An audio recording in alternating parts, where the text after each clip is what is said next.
Welcome back.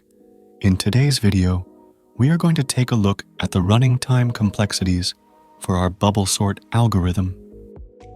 In previous video, we studied about the pseudocode of bubble sort algorithm. So, with the help of it, we are going to find out the running time complexities. Today, we will be comparing the running time complexities in two scenarios. First, how much time it took to do comparisons to sort out our array. Second, how much time our code took to perform swapping till the end of sorting. This we will learn in our next video. So, talking about the running time complexity means that how much approximate time is taken by our program to give us the desired output. Time taken by the algorithm should be independent of hardware and software. Means that it should take same time to execute a program in a i3 chip as in a i9 chip, and it should take the same amount of time to run out program in a Python language as in a Java language.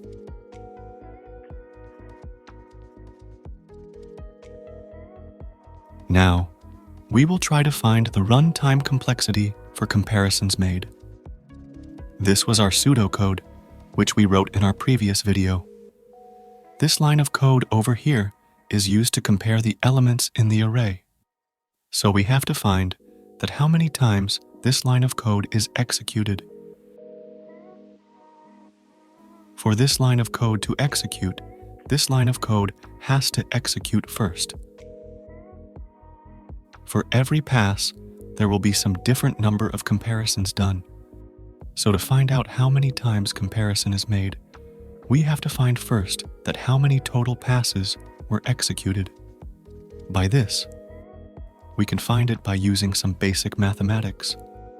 If we sum up all the possible passes that were executed, we can find directly that how many times the comparison code is executed. Because for every pass, comparison code is executed. We will add last pass, that is n-1. Up to the starting pass, that is obviously 1.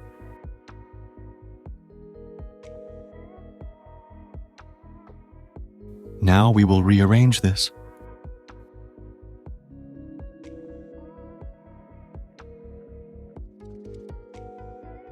To find out this sum, we have a simple formula for this. If we have to sum a series of term, which is starting from 1 and ending at n, their sum comes out to be n multiplied by n plus 1 divided by 2. Here our first term is 1 and last term is n minus 1.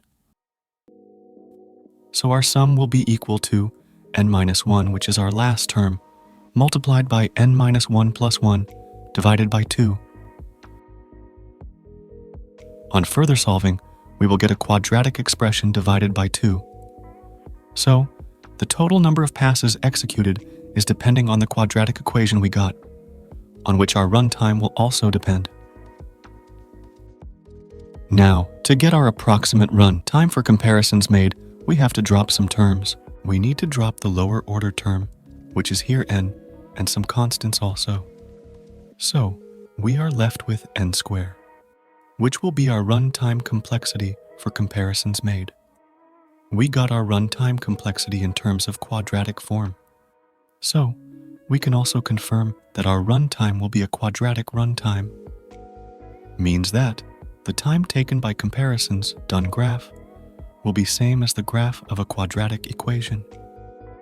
Now, if we try to find out the worst case complexity for comparisons made, it would come out to be big O of n squared.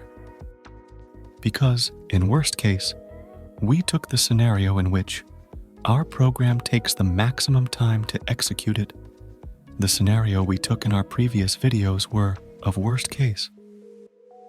Most of the time, each element has to undergo a swap. Now, in best case, runtime complexity also comes out to be n squared.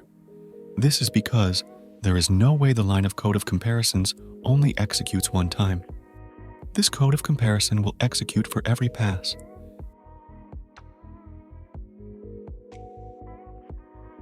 And now, in average case, The runtime complexity also comes out to be n squared. Finding out the runtime complexity for an average case is very difficult. So, this was our video about runtime complexity for comparisons made. In next video, we will learn about the runtime complexity for swapping made. Till then, keep grinding.